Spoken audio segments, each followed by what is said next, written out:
Yes, put it on? They want me to put it on? Okay. Where I'm supposed to hook it is another issue.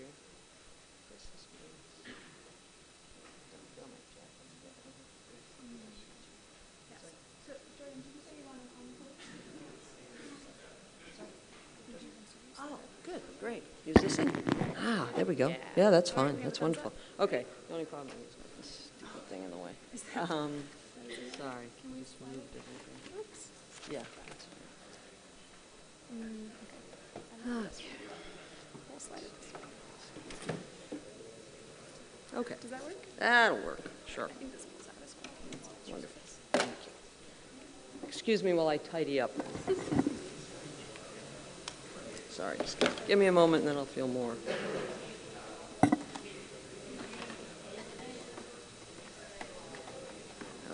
Now,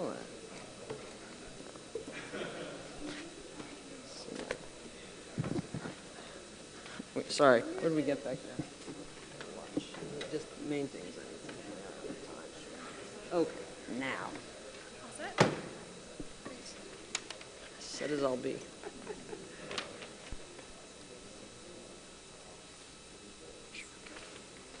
All right, let's go ahead and get started. Just as a logistical note, remember that you can grab your lunch on the way out. I know that's different from how we normally do things, but thanks for your flexibility. Today we're excited to welcome Professor Tara Smith to the University of Chicago Federalist Society. The title of her talk is The Free Speech Vernacular, Conceptual Confusions in the Way We Speak About Speech.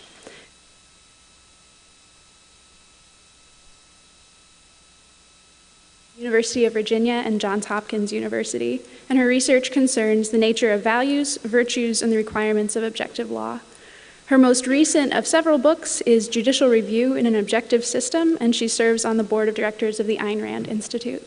Let's welcome Professor Smith to the University of Chicago. Thank you. Thank you very much.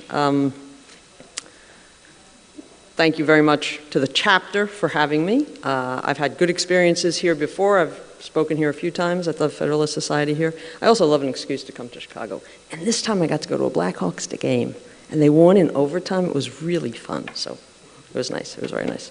Everyone should have a handout, I hope, that I'll make some reference to periodically in the lecture. Everybody got one? Who needs one? Okay, good. Also, the Ayn Rand Institute has sent some materials, so when you get lunch later, I think out there may be some pamphlets or books concerning free speech and other things. You're welcome to take any of that. I should also mention that the talk I'm giving you today is actually based on a longer article that will be coming out in the Texas Review of Law and Politics, I think, later this fall. So I can explain things, I can elaborate and explain and clarify and defend much more compellingly in the longer version, and I give some more examples in there as well. So if anybody's interested in following up, you can read more about it. Okay, so let me jump in. In debates over the proper boundaries of freedom of speech, we're naturally alert to the meaning of pivotal concepts such as offensive speech or hate speech.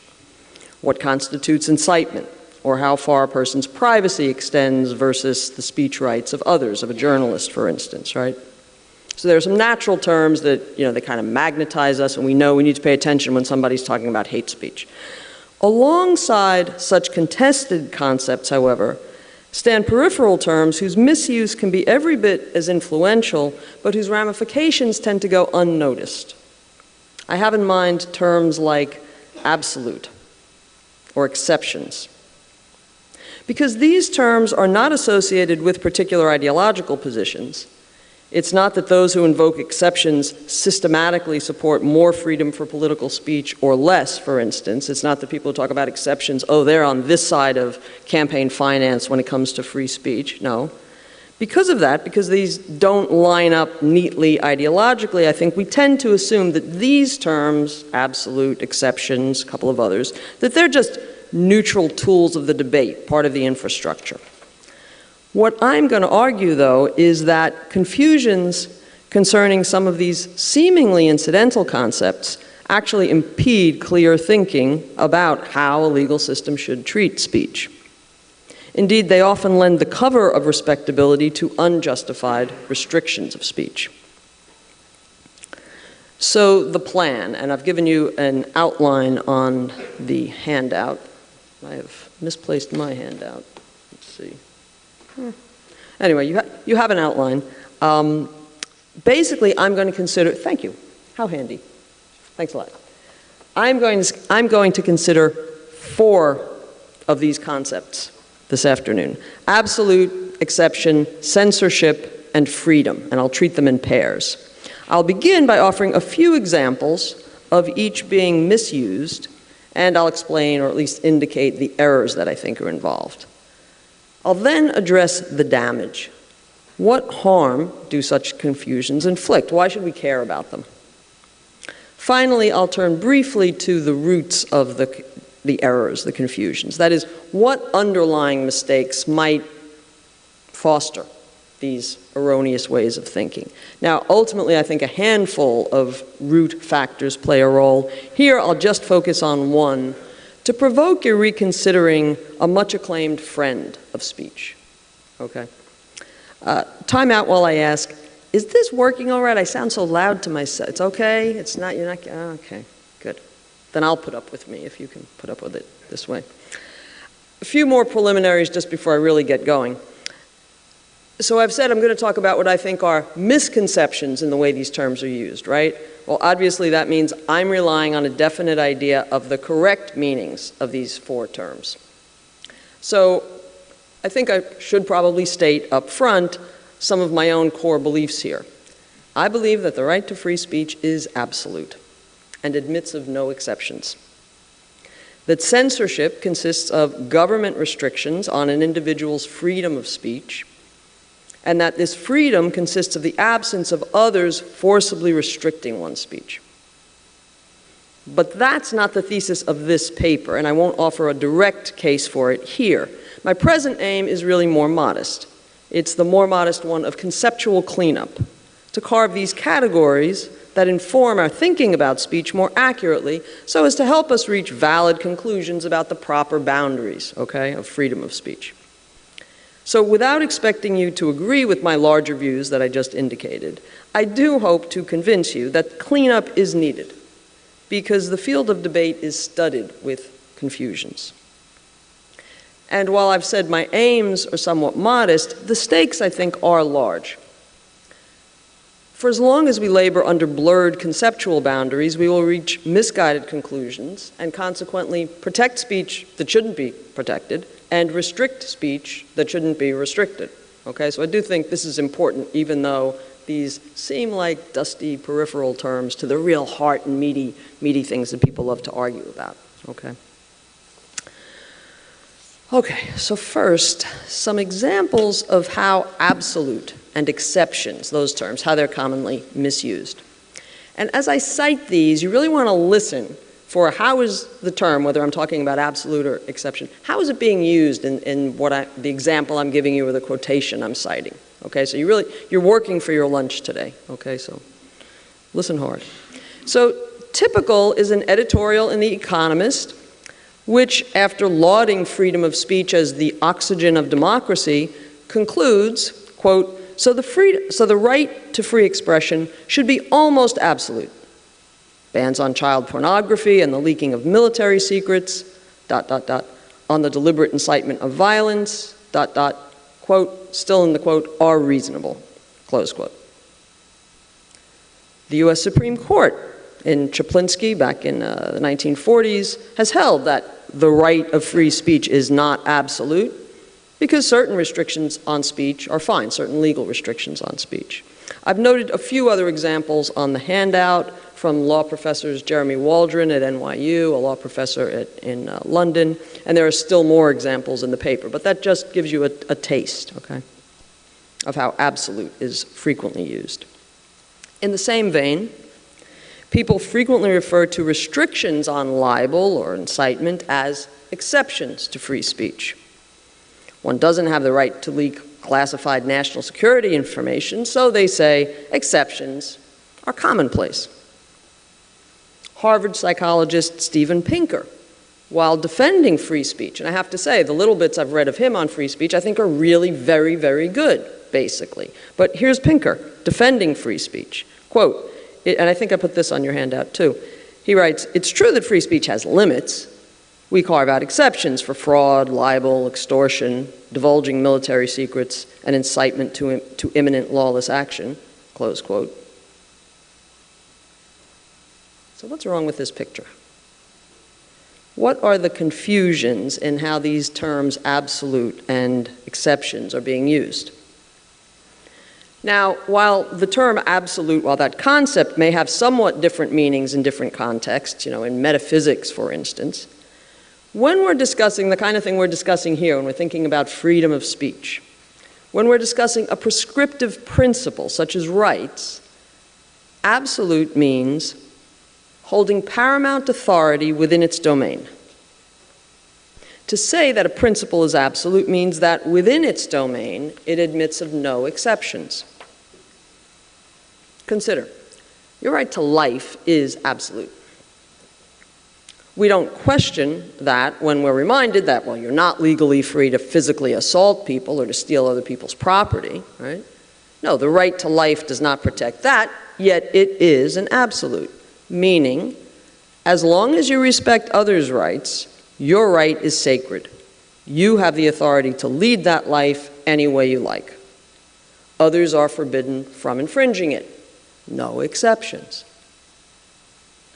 The misuse of this term, this concept, absolute, frequently confuses strength of authority with scope of authority. What do I mean? Think about Louis XIV. You may not have thought about him in a while. Actually, you may have thought of him recently, but that's another story. You get what I'm referring to, don't you? Thank you for the knowing nod. Okay, good. At any rate, think about Louis, the real Louis XIV, right? Absolute monarch, par excellence, right? The textbook case from whom many of us first learned the concept, right? But think about his authority.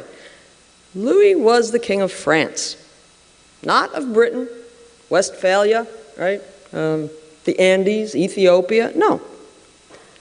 Does that mean we misdescribe his power when we refer to it as absolute? No. His power was absolute, yet it was confined to a bounded domain. In France, his authority was subject to no other, second to none. The point is, strength of authority is distinct from scope, from the range over which that authority is valid. And the fact that the right of free speech isn't boundless doesn't mean it isn't absolute, okay? That's the important payoff there. So, what about exceptions? This other term I've thrown into question. Legal restrictions on libel, incitement, and so on. Shouldn't a legal system restrict a person engaged in those types of speech? Yes, but not because they constitute exceptions. Rather, as the proper application of the absolute principle of free speech. It's crucial to recognize a person's freedom of speech never encompassed speech that violates others' rights. The so-called exceptional case is not within that person's legitimate authority to begin with. Think back to that quote I read you from Steven Pinker, the one that is on the handout, right?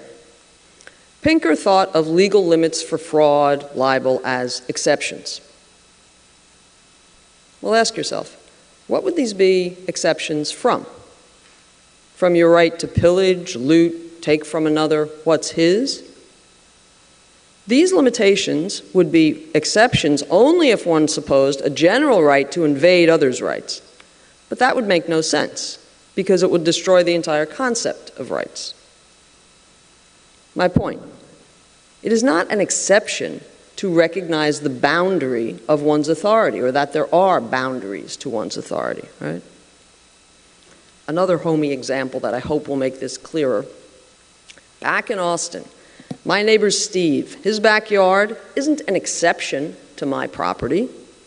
No, the fence between the two yards designates the extent of each of our authority. So yes, some speech should be legally restricted, but not as an exception, rather because that's what the absolute principle of freedom, properly understood, requires. With me so far? I mean, I'm not saying you have to buy it all, but you're basically getting the picture. Okay, excuse me while I sip.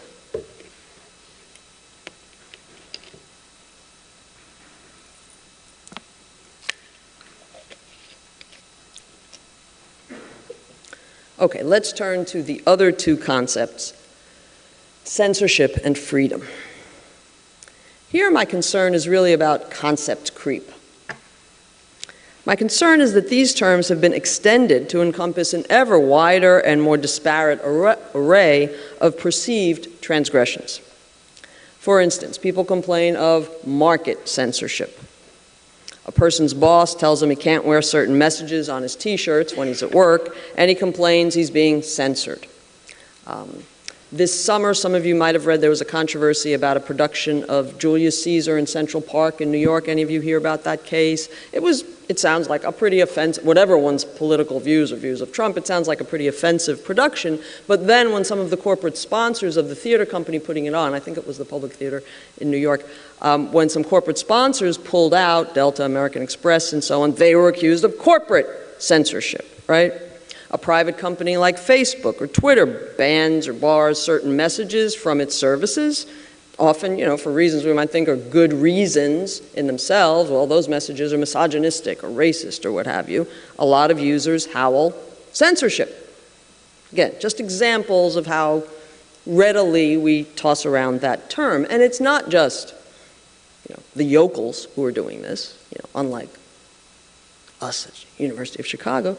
Yale University Press, a few years ago, refused to publish photos of the infamous Danish cartoons, the one that had caused a great deal of controversy a few years prior to this. At any rate, at Yale University Press, they refused to publish a scholarly book that wanted to include those photos out of fear of offending certain groups.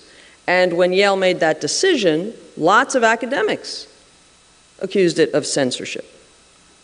Just one or two more examples. Timothy Garton Ash, in a recent manifesto defending robust freedom of speech, advises us, quote, to remember that censorship is exercised by religious organizations, corporations, media owners, criminal gangs, political parties, ... end quote. In the US, some years ago, the head of the FCC blithely declared, there is censorship by ratings, by advertisers, by networks, ... close quote.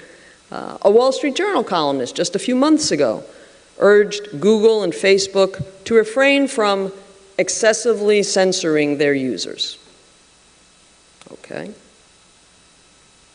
And since we tend to assume that censorship infringes on a person's freedom of speech, what that freedom, my fourth term here, right, what that freedom is, has correspondingly been bloated to amazing proportions.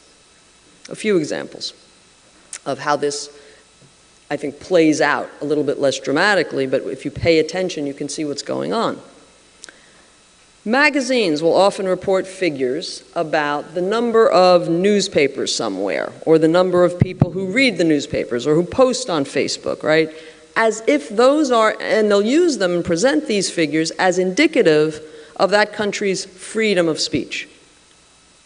The general line of reasoning goes roughly like this. Well, a greater percentage of the British use Twitter than of the Brazilians, so we must have more freedom of speech in Britain. Assumption that they're making there, right? Greater quantity of speech, a greater number of readers or writers or newspapers or what have you, right? Greater quantity of speech equals more freedom of speech. Yeah, but if you think about that for just a few moments, you see that that's not true. While a high volume of speech or of speaking in a given country, right? While a high volume of speech is frequently a byproduct of freedom of speech, it is not what it is. If we learned, for instance, that a greater percentage of Turkish people use Twitter than British, we'd think twice, knowing all we know about Erdogan, the leader of Turkey, right, and what he's been doing with speech in recent years. We'd think twice before concluding, oh yeah, the Turks must enjoy greater freedom of speech. Maybe they're just more tech savvy, right? Maybe they're more bold, or they have more to complain about, and they use Twitter more for complaining or what have you. Another example from our own country. And again, concerning this expansion in the way we use the term freedom when we're talking about freedom of speech.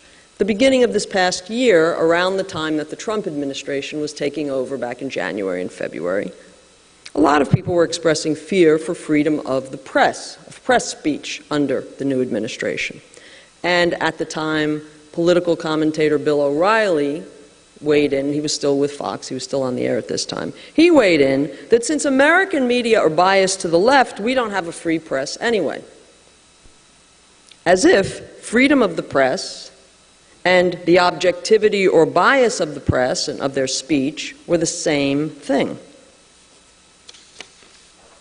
Brian Leiter, one of your law professors here at Chicago, right? Some of you, I don't know, you're running from this to go see Brian Leiter right after this? Anybody have a class right after this? At any rate, Brian Leiter recently argued in the Sydney Law Review, basically, his argument was, given that what a lot of people have to say is useless, we should temper our adoration of free speech and not grant it such extensive protections. Leiter argues, Leiter argues as follows: there's no free speech in the courtroom, he says. You know, you're subject to rules of evidence in terms of what you can say. And almost no one thinks there should be. Right? There's no free speech there, he's saying. We also, he points out, tend to accept restrictions on speech in a classroom or in scientific research. Therefore, we'd be justified in placing more restrictions on all speech. The problem here, this relies on a flagrant equivocation between freedom of speech and standards of constructive speech in a particular context, the classroom, the courtroom, or what have you, right? But freedom of speech is not the absence of all standards of critical judgment, all standards of evaluation, such as probative relevance, pedagogical efficacy, and so on. Rather, freedom of speech is the absence of coercion. Your speech is free when it isn't forcibly restricted by other people. The point is, people sloppily sling around the phrase freedom of speech to mean several different things and often inaccurate things. I can't here explain all of these different meanings, but I have listed several conclusions on the handout that you might want to look at later. I think I've got a list of 7 things that freedom of speech is frequently, without our noticing, and certainly not necessarily intentionally or deliberately, but we fall into some lazy uses of it where we're actually referring to something other than the freedom of speech, though we use that tag, okay? Okay.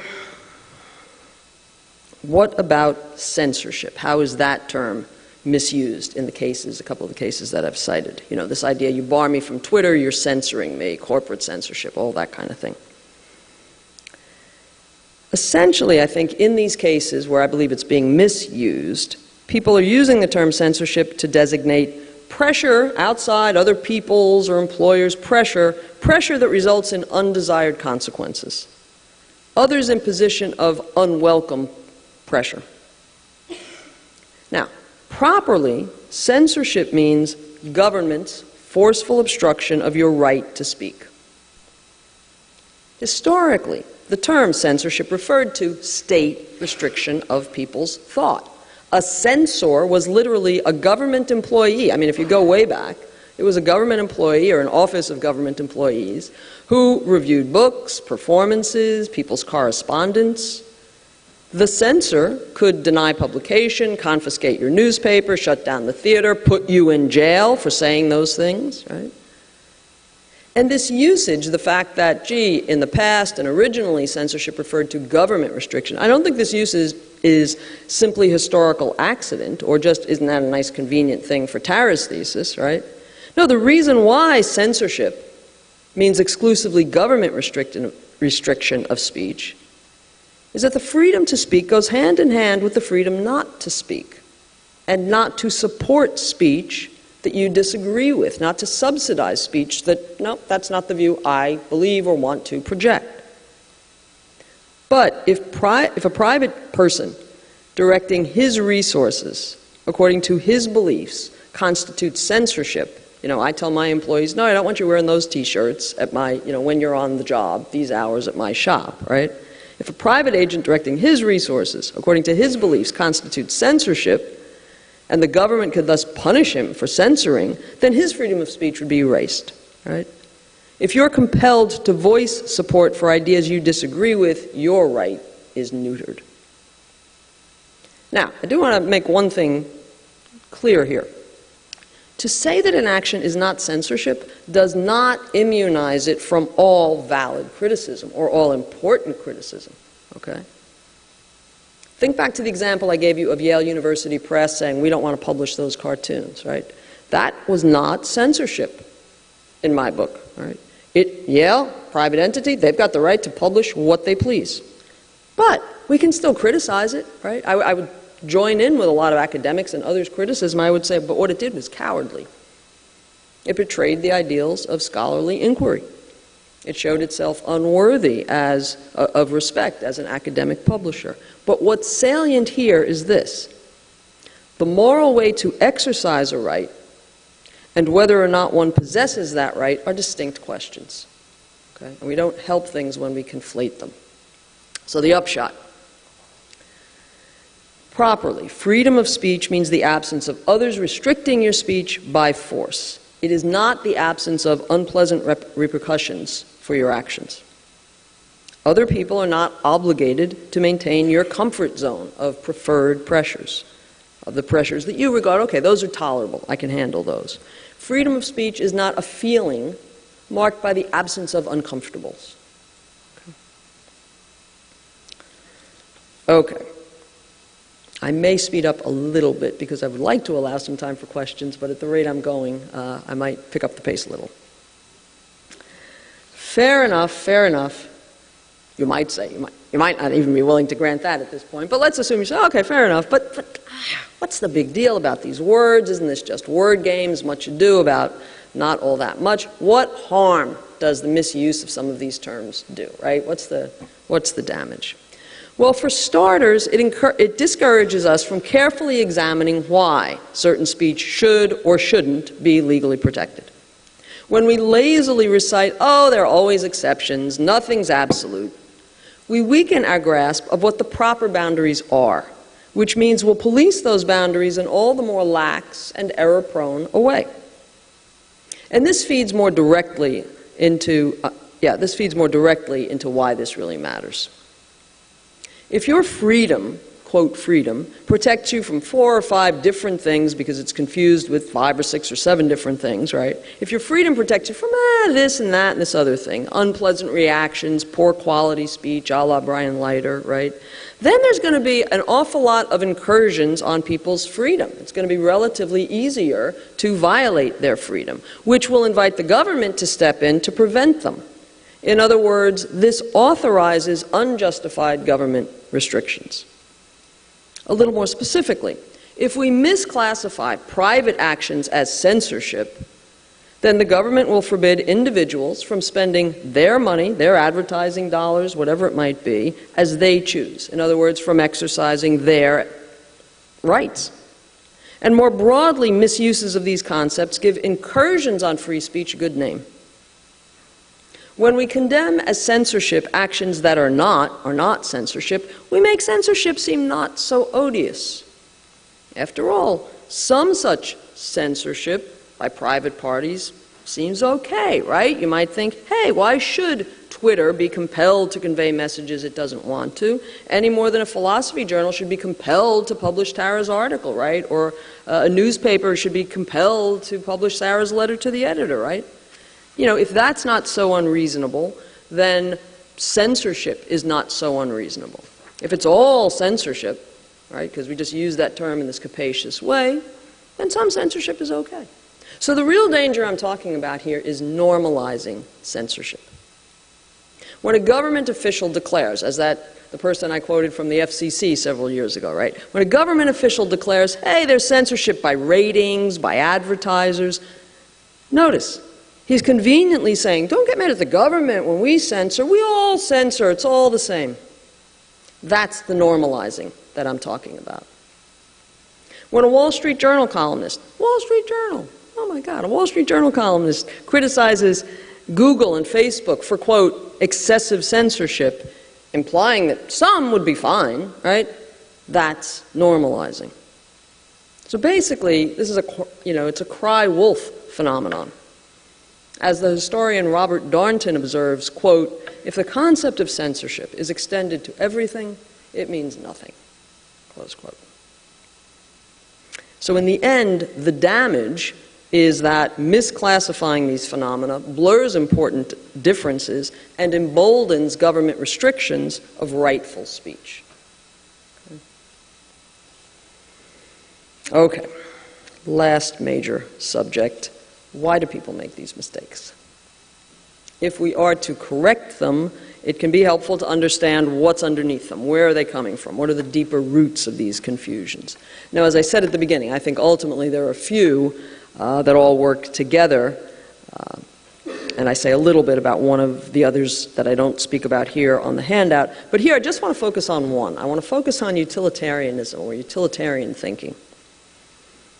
The ascendancy in defending free speech of this instrumentalist defense, I think, has actually been quite corrosive. Okay, so let's think about utilitarian thinking here. First, observe how it cuts against the absolutism of free speech. For utilitarian, nothing is absolute. Every should is contingent on social utility. To reap maximal utility, sometimes you need to restrict speech. So exceptions, they're a no-brainer for the utilitarian. Utilitarianism also abets the confusion of censorship with private sanction. For if social utility is the ultimate aim, then the means by which that is achieved, whether those means are government force or private and voluntary, is immaterial. Results are all. How we reach those results is secondary for the utilitarian, right? Anything that doesn't maximize the sought results is deemed censorship. John Stuart Mill's On Liberty. Now, how many of you are familiar with at least his case for free speech in there, for free expression? I'm a little surprised that more of you aren't. It is, people don't always name Mill, but it is, I think, no question, I would say, it is the line of defense of freedom of speech that one hears by far most frequently among anybody who defends free speech almost to any degree. Okay. And I do think that John Stuart Mill's On Liberty has been a great aid to the cause of free speech in some respects. It makes several strong arguments for the value of open dialogue, rigorous debate. It explains, for instance, just a quick survey, it talks about the benefits of having your ideas challenged and of having to defend your beliefs. He discusses the value of mixing it up with other people and hearing conflicting and critical points of view for keeping one's convictions alive, testing them, putting them into the debate, preventing them from ossifying into dogma or prejudice or things we no longer understand or understand the basis of. He talks about the dangers of infallibility, of assuming that you're infallible without having subjected your views to contrasting views and criticism. He talks about the many-faceted nature of certain truths. He makes a lot of good points. He offers a lot of ammunition for defenders of speech. But these blessings from Mill, I think, have also been a curse. For instrumentalism cannot sustain a right to free speech. All that such consequentialist arguments get you is a permission, conditional. You may speak as long as you have something helpful to say. It leaves a firm foothold for restrictions on speech that the government deems not helpful, right? Which the government increasingly invokes to silence voices that some find offensive or too divisive or too far from the mainstream.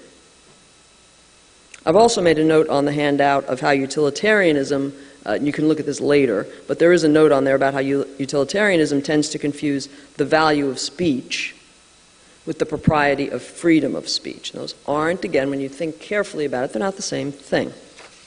At any rate, the utilitarian case is seductive, I think, because it's relatively easy to make. It's much easier to show the practical benefits, which are very real, the practical benefits of open inquiry. How historically, for instance, discoveries in the sciences were propelled by candid airing of clashing views. It's much easier to make that kind of case for the value of freedom of speech than to adopt the alternative, more Enlightenment line, explaining with figures like John Milton or John Locke the futility of force, the inability of physical power, the tools of the magistrate, as I think it's Milton uses that phrase, guns, clubs, that kind of thing. It's hard to explain the inability of such physical power to change a man's thinking and to explain the value of a person's doing his own thinking. That requires a much deeper dive into the nature of reason, choice, beliefs. Yet in fact, your right to free speech doesn't depend on the social utility of what you say. And the utilitarian case is actually merely a case for some speaking, socially useful speaking, rather than for anyone's title to speak or right to speak. The Enlightenment, by contrast, recognized basically that your life is yours. And you're entitled to lead it however you please, speaking or not, whether you have worthwhile things to say or worthless things to say. Right? Speaking is simply one way of exercising your general freedom of action. Thus, the single question for government to ask of any specific speaking is, does it infringe on others' rights? That's all that should matter to how the government should treat it. So the upshot here. Defenders of free speech, I think, have largely been enthralled to utilitarian reasoning because it offers a good defense of speech, of robust dialogue. But, again, the caution is it doesn't support freedom of speech. It doesn't justify rights to free speech. And when rights live by utility, they're going to die by utility. Okay, in closing, welcome words. In closing, two final thoughts. First, to go back to something I referred briefly to earlier.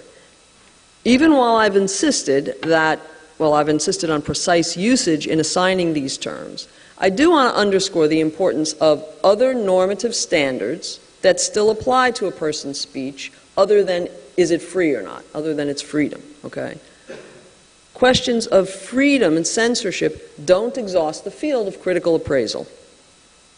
We should defend the racist's freedom of speech, but we should also condemn vehemently and articulately the depravity of his message, okay? And I'm in no way denying that or meaning to minimize the real substantial importance of doing that, okay? Just freedom of speech is a different issue. Second, a reminder of what I think are the stakes here. I've called attention to four concepts that those debating freedom of speech typically use equivocally or simply inaccurately. And while they initially seem merely peripheral to the meaty disputes, their misuse is more consequential than we initially suppose. How we categorize things. Is this absolute? Is that a case of censorship? How we categorize things directly determines how the government treats them, how the government uses force, and what restrictions we think it has the authority to impose. Mislabeling, in other words, leads to mistreating. By lending the aura of respectability to illegitimate government restrictions, we soften people's resistance, and individuals' freedom, the freedom of speech, the freedom of thought, is progressively suffocated. Okay. Thank you, and we do have a few minutes for questions.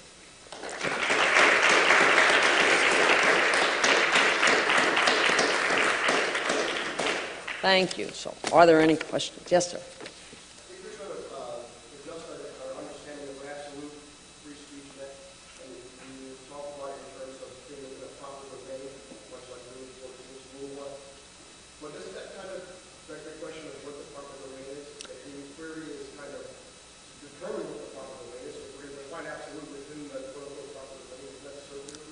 I don't think it's circular, but I think I get what you mean. And yeah, the whole issue really of free speech is, what's at issue, what people disagree about is what are the boundaries, okay? But what I was saying there is that we tend to use the term absolute to mean boundless. And that's not what it means.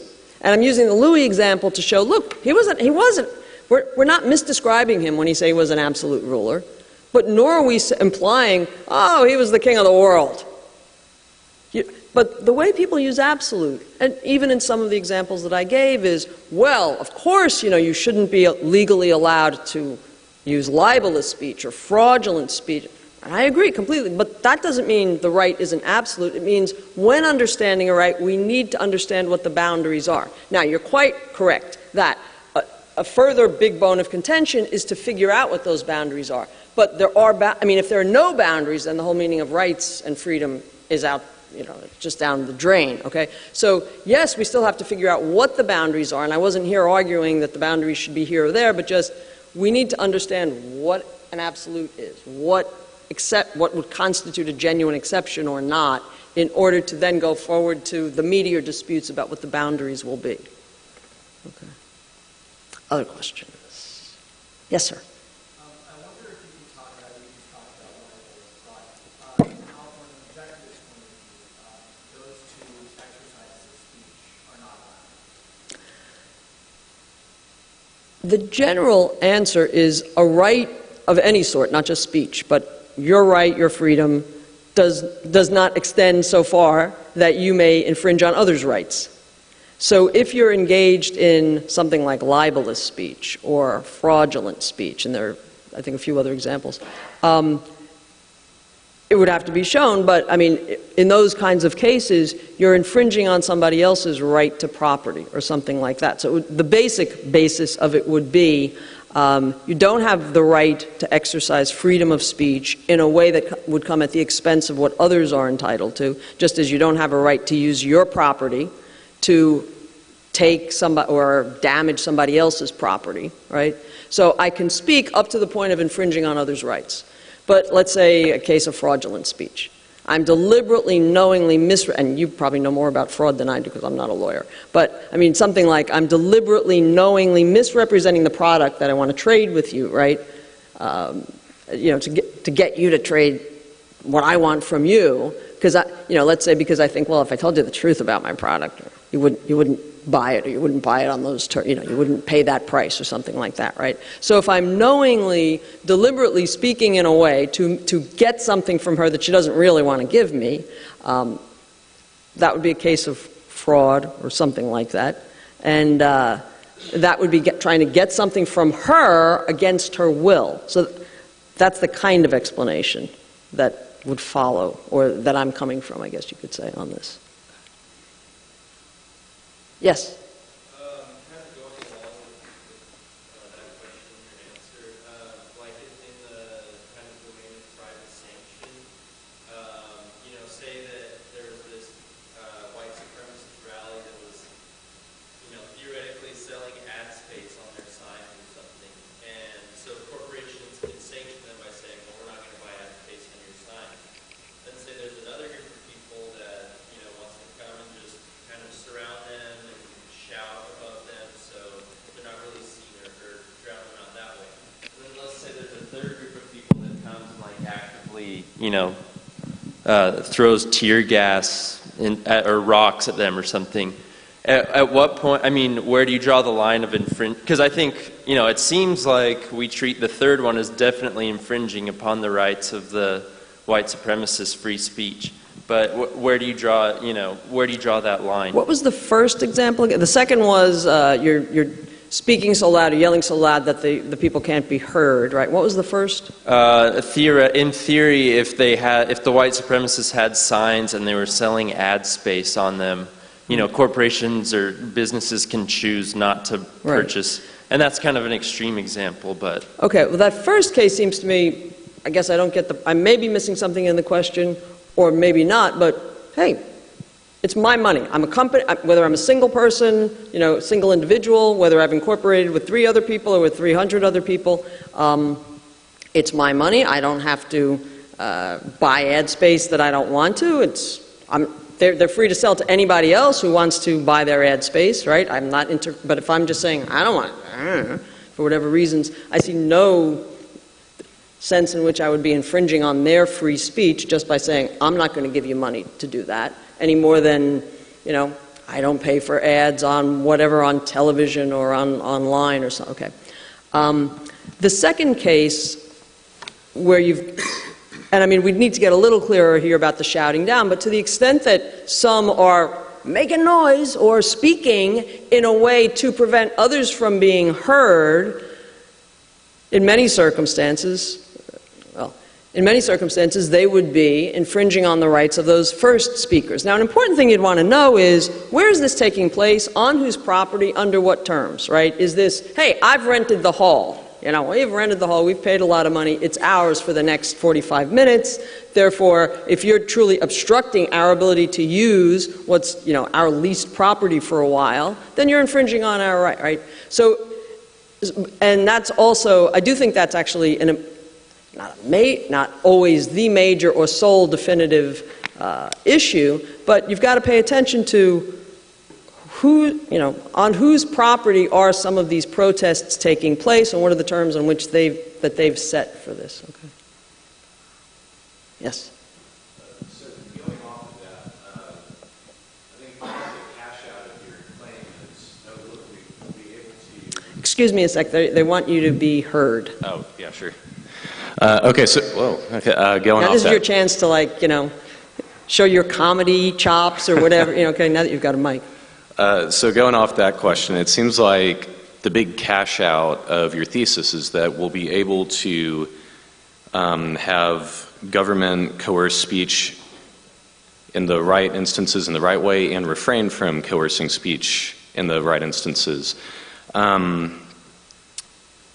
guess I'm still not really convinced about the value of your conceptual cleanup, because it seems to me very plausible, and I suppose this is really an empirical question, but it seems very plausible that over 50% of the speech that is controversial and that we're very concerned with in contemporary Western culture is actually not done in the public sphere. It's done in private turf. It's done in private universities like Yale. It's done on Twitter. It's done on Facebook. So I don't know. What would you say to that? Like, how can your conceptual cleanup help us there? Right. No, this is very interesting. So let me say a couple of things. And first, it's, you know, I think conceptual cleanup, it's not the sexy work, right? It's not the, I don't know, some people seem to enjoy the fights, but it's, yeah, it's a little more heady, it's a little more abstract, but if we don't get our concepts right, if we mislabel, we will mistreat. So it's really important, I think, what we describe as, you know, what constitutes censorship, what constitutes an absolute or an exception, and so on. And on the, you know, so much speech and what we're worried about in regard to speech happens in the private sphere. I think that's very true, but I actually think we don't appreciate that enough, in part because of some of the confusions that we're committing about terms like censorship in particular. But part of what I guess animates me and got me even into this particular topic is that I find the best, you know, to my mind and my judgment, the best defenders of free speech, the people who are most, you know, saying, standing up for true, rigorous freedom of speech and let the voices be heard and all, they still tend, 99% of the time, to make some concession that I think is actually a mistake in the way they're portraying, but of course there are exceptions, or of course it's not absolute. No, it is absolute. And but the problem is, when you use these terms in incorrect ways, I really do think you make censorship look good. And if we were clearer about, it's not censorship, but here, let me tell you what's wrong with what Yale Press did. Or here's why now I'm going to be mad at this company if they're they're not censoring, they're a private company. Still, there may be good reason to not like the way that company is doing its business or its policies on who it will have on its Facebook posts and so on, right? But now, if we don't keep calling it by the vocabulary of the free speech censorship issue, now we can actually talk about the real issues. There was actually an interesting piece a few months ago, I think, in the New York Times. I think it was a woman named Lindy West, but I forget if I could get it exactly right. But she said, look, censorship is not criticism. But when you conflate those two, you often then don't make the criticisms that you should make of some policy that you think should be criticized, Because you're afraid you'll be called a censor. And that's a dirty word, right? The C word is one of those words you don't want to go near. You don't want anybody to have any reason to go near thinking that you're a censor. But if you start criticizing the content of what they say, it's like, oh, you're a censor now. No, I'm not a censor. Here's what I think about the substance of this. Now tell me what's wrong or right about that. That is, at least as long as we have free speech, you can still tell me what you think is right or wrong about that. Oh, but we don't have freedom of speech because that's censorship. Now the freedom, right, as censorship expands, the freedom shrinks, and we can't even have these discussions, increasingly even on private grounds, because what is private is like, oh no, that's not good socially useful speech because we're good utilitarian trained instrumentalists about the defense of free speech. Actually, one more point I'll say on that. I do think, and this is another aspect of what you're bringing up, there's very good reason, even while I was saying, look, we've got to guard this concept of censorship and its government restriction. Again, I think there's a lot that is worth criticizing and is worth discussing about, even in the private contexts, at a company, at a private university, the value of open exchange and, and genuine, rigorous debate and all. Because we know that even the climate of, even when it's not political or government enforced, the climate of a company or of a classroom can make a real difference to the kinds of conversations that'll go on there and how valuable those conversations can be. Let me just look at the clock. We've got a few more minutes, and I do realize both that you have class after this and you got to get your lunch. So probably have time, depending on my answers, I suppose, for one or two more questions. Will you just wait for the mic? Okay, here it comes. Thank you. I like your definition of freedom of speech, and it seems like you view that primarily as a negative right. Do you believe that there are any positive components to freedom of speech? I guess it depends on what you mean by positive components. You're correct in picking up that I'm seeing it as my freedom of speech. It's one aspect of my freedom of action more broadly. And if I want to speak a lot, a little, if I have a lot of useful things or useless things, it's all just part of the larger, I have a freedom to, go to the Blackhawks game or do, all sorts of things. So I guess it would depend on what you mean by what, do you have in mind some specific positive? Yeah, so specifically I'm thinking about net neutrality.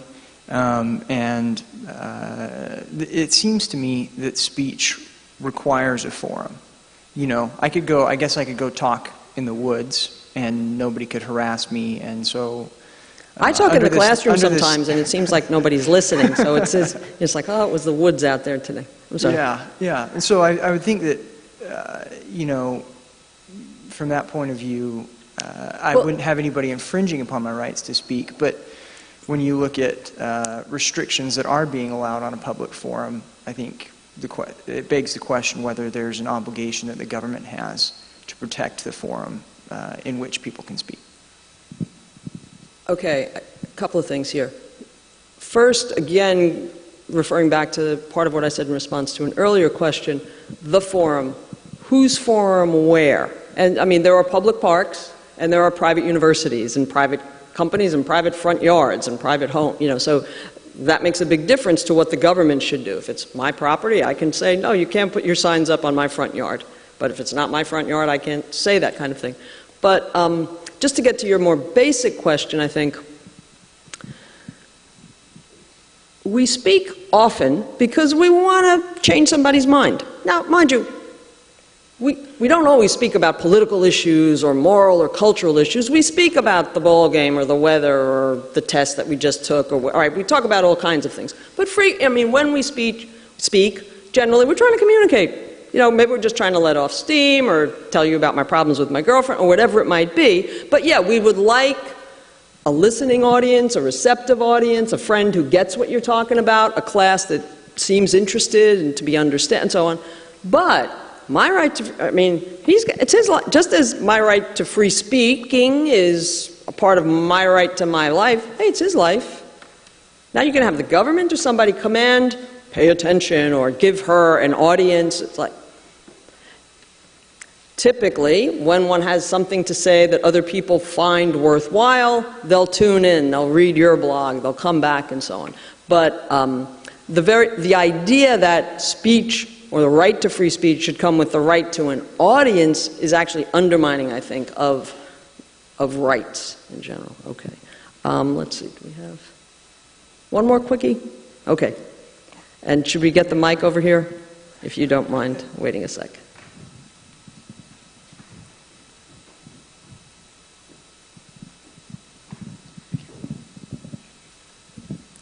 Thanks. So I was wondering how we draw the distinction when the government is itself speaking. So take, for instance, what if it wasn't... Give you a short answer on that one. What if it wasn't Yale Press, right, but University of North Carolina Press, which is state university? Right. Yeah. I don't know. That's my short answer. It's like, you know, I have not worked out this very tricky area of government speech. And that's a good example. You know, universities that are state funded, there's other government speech that goes on, you know, government employees, however, you know, we might think of them, the ones in Washington or the ones, you know, at the University of Texas or whomever speaking.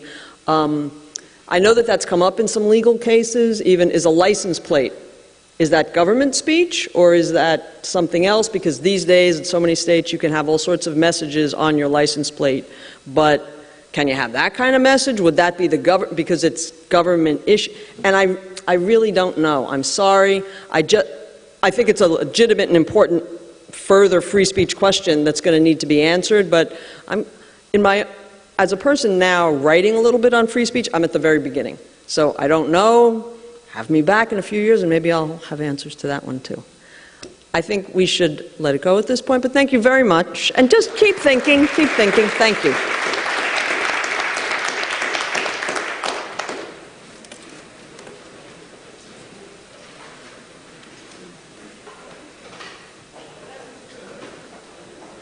Hi. You're very welcome. So I was going to add a lot of questions. Oh. You're very welcome. I meant it when I said it. Like